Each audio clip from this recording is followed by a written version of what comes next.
அனைவருக்கும் வணக்கம். எல்லோரும் சாப்பிட்டு முடிச்சுட்டு வந்து உட்காந்துருக்கீங்க. அதனால் என்ன சூழலில் இருக்கீங்கன்றது நல்லாவே தெரியுது. எனக்கு 2 அமர்வுமே ஒரு இக்கட்டான அமர்வு. இதுக்கு முன்னாடி பண்பாட்டு அரங்கத்தில் பேசுகிறப்ப உணவு இடைவேளைக்கு முன்னாடி, அதனால் பசி. இப்போ முடிச்சுட்டு வந்த பிறகு உண்ட மயக்கம். அதனால் 2மே சிக்கலான நேரம்தான். ரொம்ப அதிக நேரம் எடுத்துக்க மாட்டேன். ஏன்னா இந்த செஷன் எனக்கு முடிவு செய்யப்பட்டதே கிடையாது. இந்த நிலை வித்வான் மாதிரி அங்கே கொஞ்சம் வாசிச்சிட்டிங்க, இங்கே கொஞ்சம் வாசிச்சுட்டு போங்கன்ற மாதிரி கூப்பிட்டாங்க. அதிகபட்சம் ஒரு 15 நிமிடம் தான், 10-15 நிமிஷம். 15ஆலாம் ஷாக் ஆகக்கூடாது. அங்கே அப்படி தான் 1/2 மணி நேரம்னு சொல்லிட்டு 1 மணி நேரம் பேசிட்டு வந்தேன். உங்களை அந்த மாதிரி பண்ண மாட்டேன். முதல்ல நம்ம ஒரு அறிமுகம் ஆகிக்குவோம். இது வைகை இலக்கிய திருவிழாவில் வரலாற்று ரீதியாக நிறைய பேர் உங்ககிட்ட பேசியிருப்பாங்க, பண்பாட்டு தளத்திலிருந்து நிறைய பேர் பேசியிருப்பாங்க. எனக்கு இப்போ எந்த விதமான தலைப்புகளும் இல்லை. நீங்கள் எல்லாருமே பேச்சாளராக உருவாகி கொண்டிருக்கக்கூடிய மாணவர்கள்.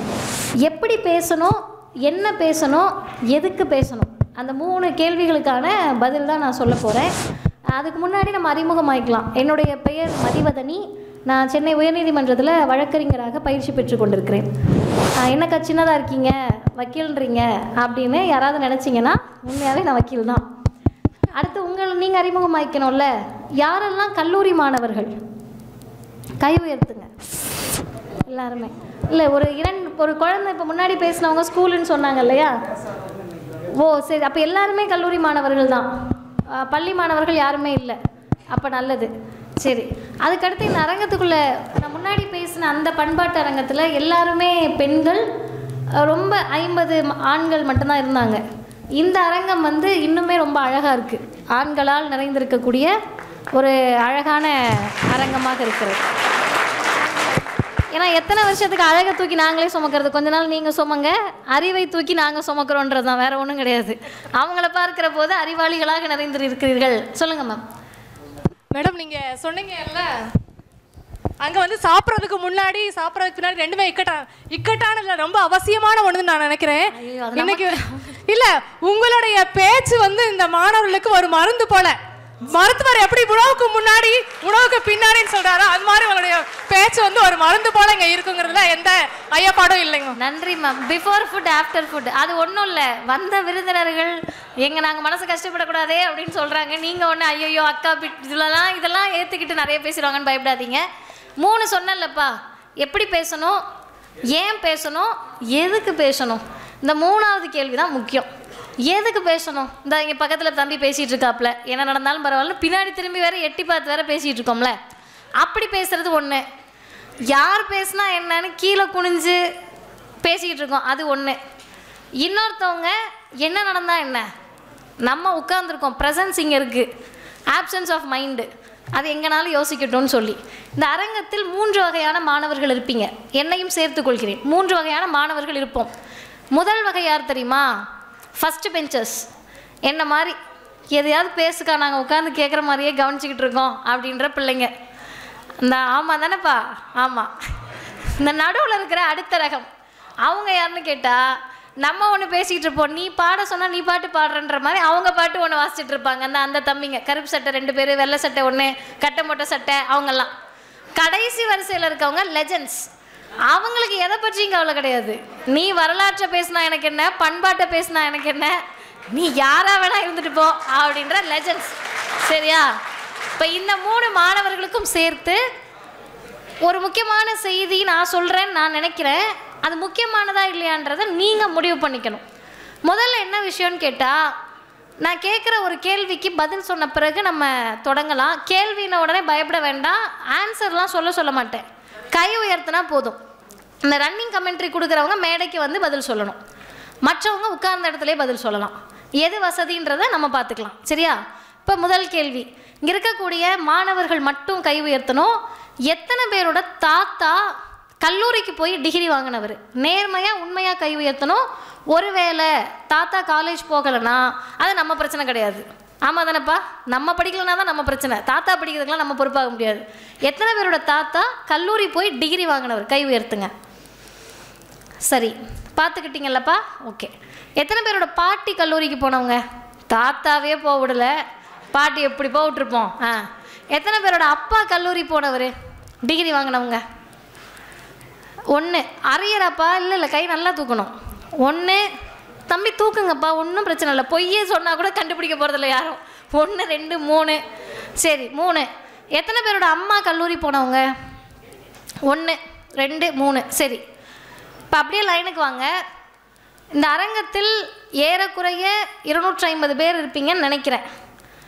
250 பேரில் ஒருத்தரோட தாத்தா கூட கல்லூரி போனவர் இல்லை, ஒருத்தவரோட பாட்டி கூட கல்லூரி போனவங்க இல்லை. கொஞ்சம் கேள்வியினுடைய நியாயத்தையும் முக்கியத்துவத்தையும் புரிஞ்சுக்கிட்டு கேளுங்க. 250 பேர் இருக்கக்கூடிய அரங்கத்தில் 3 பேரோட அப்பா தான் கல்லூரி போனவர், 3 பேரோட அம்மா தான் கல்லூரிக்கு போனவங்க. அடுத்த கேள்வி, இங்கே இருக்கக்கூடிய தம்பிமார்கள் எத்தனை பேர் இடைநிற்றல் இல்லாமல் இப்போ என்ன படிச்சுக்கிட்டு இருக்கோமோ அந்த டிகிரியாவது வாங்கிடுவோங்கான்றவங்க கை தூக்குங்க. இந்த டிகிரி வந்துட்டோம், எந்த டிகிரியாக வேணால் இருக்கலாம். சரி, அரியர்லாம் கணக்கு இல்லைப்பா, எப்படினாலும் பாஸ் பண்ணிடலாம். வந்துட்டோம், எப்படி பாஸ் பண்ணாமல் விட்டுற முடியுமா? கேஸ் போடுவோம். நீங்கள் கை தூக்குங்க. சரி, டன். இங்கே இருக்க எத்தனை பேர், அடுத்த கேள்வி முக்கியமானது, ஏன்னா ரொம்ப அறிவாக இருக்கீங்க, நல்லா ரியாக்ட் பண்ணுறதுனால கேட்குறேன். எத்தனை பேர் அடுத்த தலைமுறை, அது நம்ம பிள்ளையாகவே இருக்கணும்னு அவசியம் இல்லை, அண்ணன் பிள்ளை, அக்கா பிள்ளை, தங்கச்சி பிள்ளை, யாராக வேணா இருக்கலாம், நம் குடும்பத்தில் இருக்கக்கூடிய அடுத்த தலைமுறைக்கு படிக்கிறதுல சிரமம் வருது, நீலாம் படிக்கக்கூடாதுன்னு யார் ஒருவர் சொன்னாலும் அந்த குழந்தையினுடைய கல்விக்கு நான் ஒரு பக்கபலமாக இருப்பேன், படிக்க வைப்பேன்றவங்க கை உயர்த்துங்க. சரி, இப்போ நல்லா கேட்டுக்கங்க. தாத்தா படிக்கலை, பாட்டி படிக்கலை, அப்பா கணக்கெடுத்து பார்த்தீங்கன்னா ஆவரேஜ் படிக்கலை, அம்மா படிக்கலை, நம்ம படிக்கிறோம். நமக்கு அடுத்த தலைமுறைக்கு என்ன தடை வந்தாலும் படிக்க வைப்போன்றோம்ல. தமிழ்நாடு என்ன சாதிச்சதுன்னா இதை தான் தமிழ்நாடு சாதித்தது. வட இந்தியாவில் போய் நீங்கள் அதை கேட்க முடியாது. எத்தனை பேர் இடைநிற்றல் இல்லாமல் படிக்க போகிறீங்கன்ற கேள்வியை நம்ம அங்கே கேட்க முடியாது. கல்வியினுடைய தாத்தா படிக்கலை, பாட்டி படிக்கலை, இத்தனை பேர் படிச்சுக்கிட்டு இருக்கோன்ற சதவிகிதத்தை காட்ட முடியாது. இப்போ இதெல்லாம் எதுக்கு பேசணும் அப்படின்னா, நம்முடைய பேச்சும் சிந்தனையும் யாராவது ஒருவருக்காவது அறிவை கொடுக்கக்கூடியதாக இருக்கணும். சும்மாவே பேசலாமான்னா எல்லாருக்கும் பேச தெரியும், இங்கே இருக்க எல்லாருக்கும் பேச தெரியும். நான் இன்னமும் சொல்கிறேனே, இங்கே இருக்க எல்லாருக்கும் மட்டும் இல்லை, உலகத்தில் இருக்க எல்லாருக்கும் பேச தெரியும். பேச தெரியாதவர்கள் யாருமே இல்லை. 2 ரகம் தான் பேச்சில். 1, கீழே என்னன்னாலும் பேசுவோம், மேடைக்கிட்ட நெருங்க நெருங்க நெருங்க நெருங்க பல்லு டைப் அடிக்க ஆரம்பிச்சிடும். எனக்கு நல்லா தானடா கீழே பேசிக்கிட்டு இருந்தேன்னு ஃப்ரெண்ட்ஸ்லாம் பார்ப்பாங்க. அது ஒன்றும் இல்லை மச்சான், அந்த மைக்கு தான்டா பிரச்சனை, ஒன்றும் பிரச்சனை கிடையாதுடா அப்படின்றவங்க இருப்போம். இன்னொரு ரகம் என்னென்னா, எங்கனாலும் அவர்களால் பேச முடியும். அப்போ இன்றைக்கு நிறைய பேச்சாளர்களை நீங்கள் தமிழ்நாட்டில் பார்க்கலாம். இன்னும் சொல்லப்போனால் தமிழ்நாட்டில் பேச்சாளர்களுக்கு பஞ்சமே இல்லைன்னு சொல்லலாம். ஆனால் பேச்சு அப்படின்றது என்னவாக இருக்கணும்னா 2 க்ரைட்டீரியா தான்ப்பா. நல்ல பேச்சு அப்படின்றது ஒன்று கிடையவே கிடையாது. சரியான பேச்சுன்னு இருக்குது. சரியான பேச்சில் என்ன இருக்கணும்னா, முதல் விஷயம் உண்மை இருக்கணும். உண்மை இல்லாத எந்த பேச்சும் சமூகத்துக்கு பயன்படாது. உண்மையவே சொல்ல மாட்டோம், பொய்யை மட்டும் தான் பேசிக்கிட்டு இருப்போம்னா பல நாள் திருடன் ஒரு நாள் அகப்பட்டுருவாங்க. இப்போ நம்முடைய பேச்சில் என்ன இருக்கணும்? உண்மை இருக்கணும். 2வது, இங்கே ஒரு பொண்ணு பேசுனாங்க இல்லையா, அந்த பொண்ணு பேசுனது ரொம்ப எளிமையான தலைப்பாக நமக்கு இருக்கலாம். ஆனால் அந்த குழந்தை தயார் பண்ணிட்டு வந்து பேசுகிறப்ப எத்தனை பேர் கவனிச்சிங்கன்னு தெரியல, நம்முடைய டெப்டி கலெக்டர் சார் வந்து அந்த குழந்தை இங்கே மைக்கில் பேசிகிட்டு இருந்துச்சு.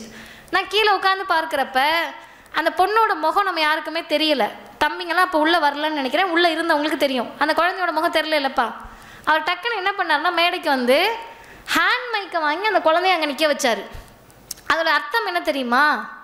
தமிழ்நாட்டில் மட்டும்தான் யாருக்கெல்லாம் படிப்பும் மேடையும் வேலையும் கிடைக்கலையோ உனக்கு அதை கிடைக்க வைப்பதற்கான வாய்ப்பை ஏற்படுத்தி கொடுக்குறோன்னு சொன்னாங்க.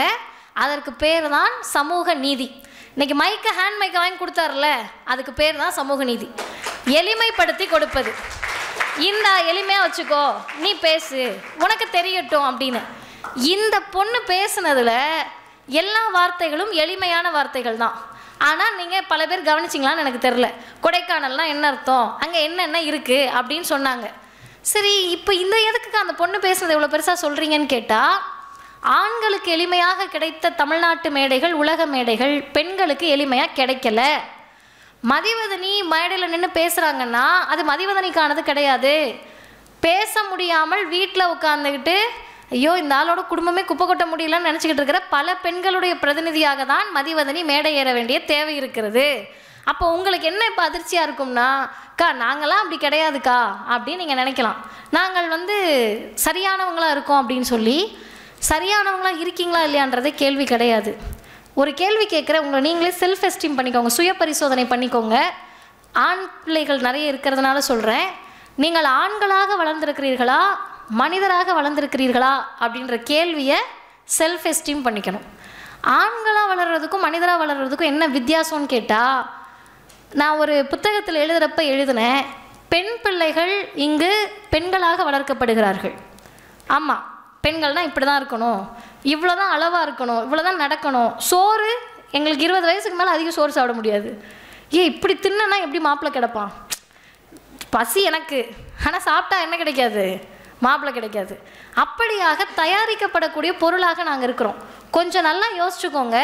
அப்படி தயாரிக்கப்படக்கூடிய பெண்களுக்கு இங்கே அமர்ந்திருக்கக்கூடிய தம்பிமார்கள் என்னவாக அவர்களின் பக்கத்தில் இருக்கிறோம்?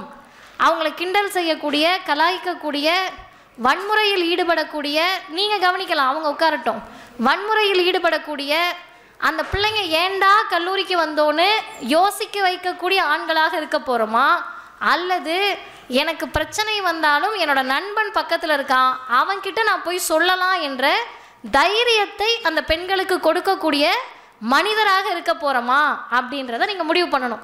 சரி, பேச்சுக்கும் இதுக்கும் என்னக்கா சம்மந்தம்னா, உங்களுடைய வார்த்தைகள் இருக்குல்ல, மனிதர்கள் பேசக்கூடிய வார்த்தை இருக்குல்ல, அந்த வார்த்தைகளில் ஆகப்பெரிய வேறுபாடுகள் இருக்கிறது. நீங்கள் இப்போ எல்லாம் உட்காந்துருக்கீங்க, உங்களை நான் என்னன்னு சொல்கிறேன்? தம்பின்றேன், தங்கச்சிங்கன்னு சொல்லுவேன். ஒருவேளை உங்களோட சின்ன பிள்ளையாக இருந்தேன்னா அக்கா அண்ணான்னு சொல்லுவேன். சரியா? மேடைக்கு வருகிற போது அந்த அரங்கத்துலேயும் நான் இதை சொன்னேன். நேற்றைக்கு எனக்கு அழைப்பு வந்தது, இங்கே அரங்கத்திலிருந்து கூப்பிட்டு, மேடம் உங்கள் பேருக்கு முன்னாடி செல்வின்னு போடுறதா திருமதின்னு போடுறதான்னு கேட்டாங்க. இப்போ நான் சொன்னேன், சார் வழக்கறிஞர்னு போடுங்க, வழக்கறிஞர் தான் என்னுடைய அடையாளம் அப்படின்னு சொன்னேன். இப்போ நல்லா கேட்டுக்கங்க, இத்தனை பேர் இருக்கீங்க பசங்க, நீங்கள் நாளைக்கு ஒரு அரங்கத்தில் பேச போனீங்கன்னா உங்களை என்னென்னு கூப்பிடுவாங்க? யாராவது ஒருத்தர் பேர் சொல்லுங்கள், சும்மா பேர் சொல்லுங்கள். ஆகாஷ், சுசீந்திரன். எத்தனை சுசீந்திரன் இருக்கீங்க? எல்லாரும் சுசீந்திரன்றீங்க. சரி, சுசீந்திரன் ஃபேமஸானவர் போல. இப்போ திரு சுசீந்திரன் அப்படின்னு சொல்லுவாங்க, திரு ஆகாஷ் அவர்களே அப்படின்வாங்க.